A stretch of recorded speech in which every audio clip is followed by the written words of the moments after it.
सत्संग जी प्रेम से कहना।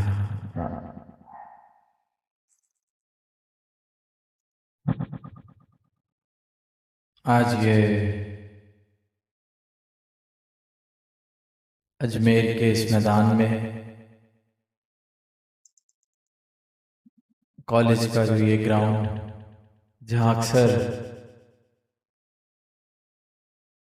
कोई ना कोई खेल कूद का सबब बनता होगा,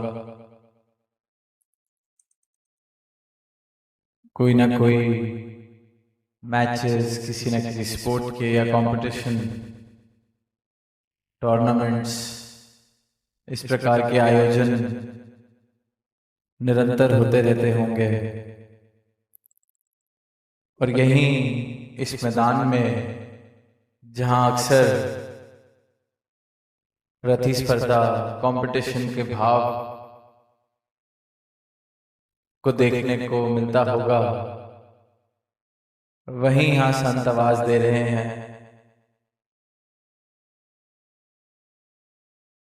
कि ये जो इंसान है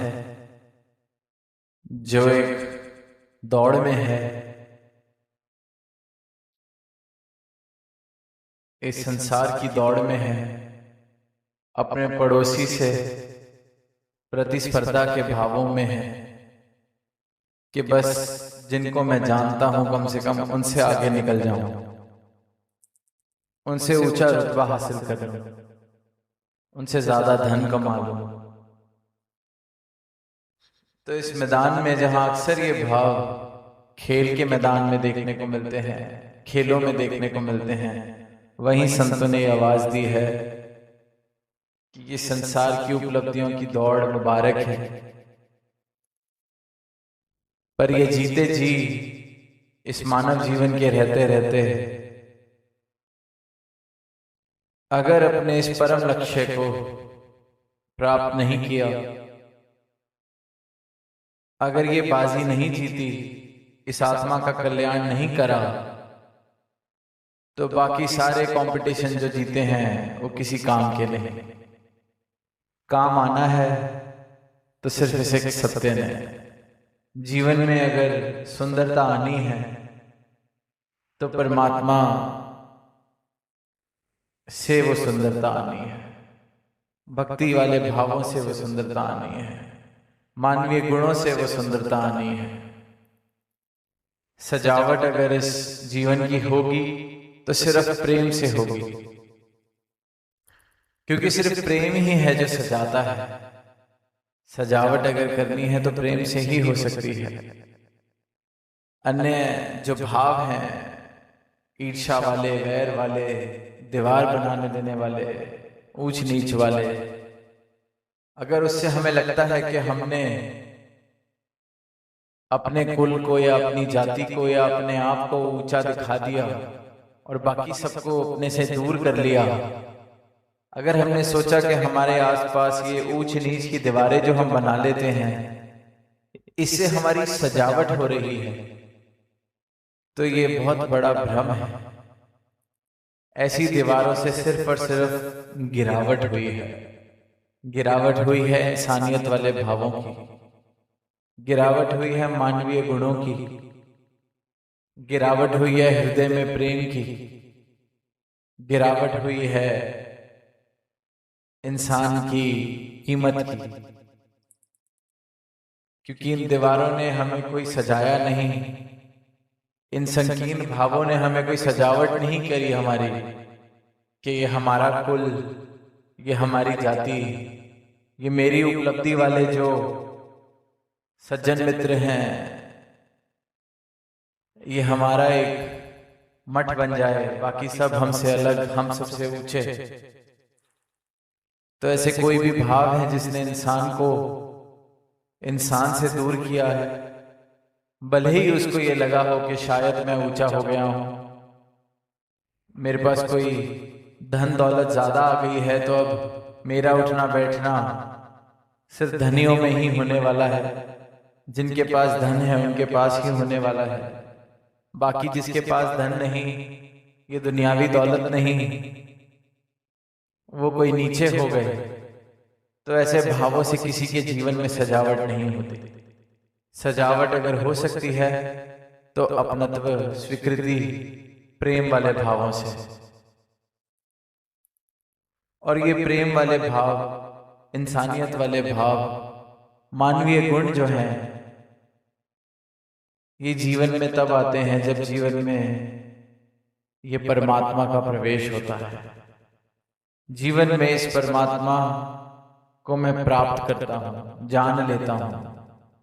क्योंकि बिना जाने अगर इस परमात्मा का प्रवेश हो भी गया तो इंसान ने फिर धर्म की दीवारें खड़ी कर ली, मजहब की दीवारें खड़ी कर ली, परमात्मा को परमात्मा के नाम के बंटवारे कर लिए। मंदिर मेरा, मस्जिद उसकी, काशी मेरा, काबा किसी और का। इस तरह के भाव फिर इंसान बना लेता है। और जो ये परमात्मा की सर्वोत्तम रचना इंसान, जहां इसने इस धरती का, इस धरा का सजावट करने में योगदान देना था, यही फिर गिरावट का कारण बन रहा है। इसलिए सिर्फ इंसान को ही बार बार ये कहा जा रहा है कि मनुर्भव, है इंसान तो इंसान बन जा, क्योंकि तेरी इंसानियत इन संसारिक उपलब्धियों से नहीं है। तेरी इंसानियत है जो ये मानवीय गुण, प्रेम, करुणा, सहनशीलता, अपनत्व, हृदय में किसी और के लिए दर्द का भाव रखना, हृदय में किसी और के लिए प्रेम रखना, इन भावों से तो इंसान बनता है। तो मनुर्भव इन भावों को वापस जीवित कर अपने जीवन में। ऐसी भावनाएं जो इंसान को इंसान से जोड़े, ऐसी भावनाएं जो वैर, विरोध, नफरत, ईर्ष्या वाली दीवारों को गिराएं, इन भावनाओं को जन्म दे मनुर्भव, मनुष्य बन। और ये कोई भावनाएं कहीं दूर से नहीं आनी। जिसने अपने मूल की पहचान की है, जिसने इस बात का बोध किया है कि मैं ये शरीर नहीं हूं, मैं ये उपलब्धियां नहीं हूं, मैं ये धन नहीं हूं, मैं हूं तो ये आत्मा जो इस परमात्मा का अंश है। और इस परमात्मा को अब मैंने देख लिया है, दर्शन कर लिए हैं, इसे ब्रह्म ज्ञान कहा जाता है। जिस इंसान ने इस परमात्मा के साथ नाता जोड़ा है सही मायनों में, उसके जीवन से फिर विकार अपने आप खत्म होने लगते हैं, उसके जीवन से दीवारें गिरने लगती हैं, उसके जीवन में फिर प्रेम बसने लगता है। क्योंकि जितने विकार हैं उनका आधार अज्ञानता है, उनका आधार अंधकार है। और जहां अज्ञानता मिट गई, जहां आधार ही खत्म हो गया उन दीवारों का, तो इन दीवारों ने गिर ही जाना है। जहां रोशनी हो गई वहां अंधकार नहीं रह सकता। यही सरल सा एक संदेश युगों युगों से संत महापुरुष देते आ रहे हैं। किसी भी धर्म, किसी भी ग्रंथ, किसी भी गुरु, किसी भी संत की हम वाणी देखें, उनके संदेश पढ़ें, सबने इस प्रभु की प्राप्ति के लिए मानव को जागृति की आवाज दी है कि जागो, उठो और ये मानव जन्म का जो उद्देश्य है उसको पूरा कर लो।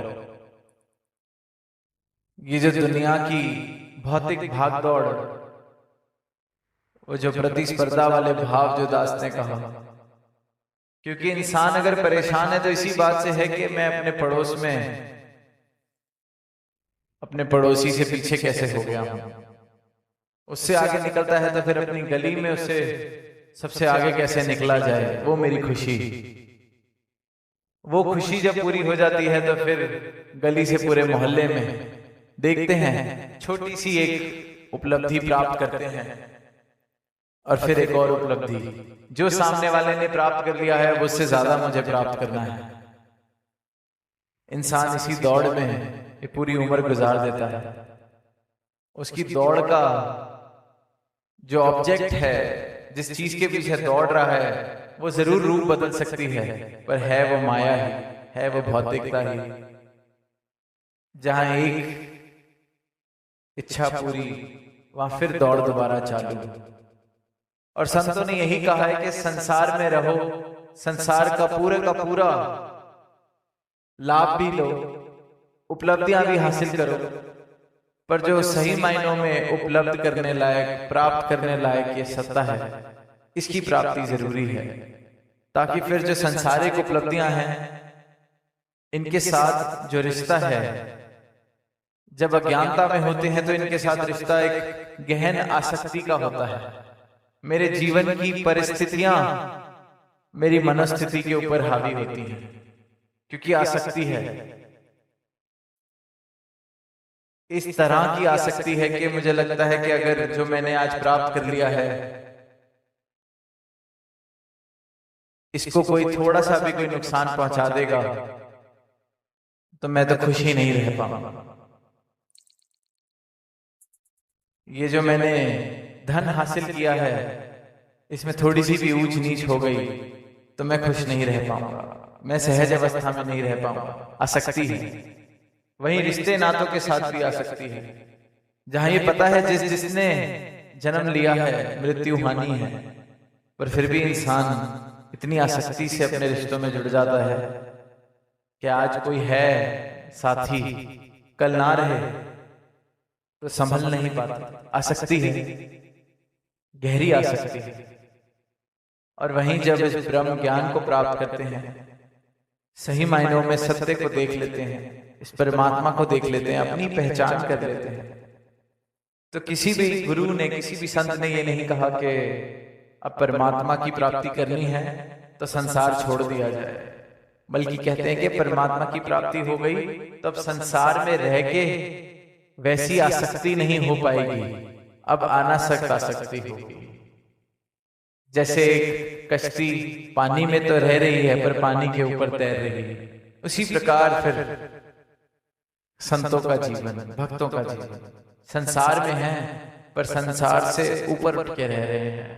हृदय में संसार नहीं बस रहा, हृदय में परमात्मा बसा है, और फिर इस परमात्मा की प्राप्ति के साथ इस संसार में विचरते हैं तो इस संसार भी सुखदायी बन जाता है, संसार में भी सहज अवस्था प्राप्त करते हैं, फिर संसार के अंदर भी सजावट का काम करते हैं, क्योंकि जीवन में प्रेम आ जाता है।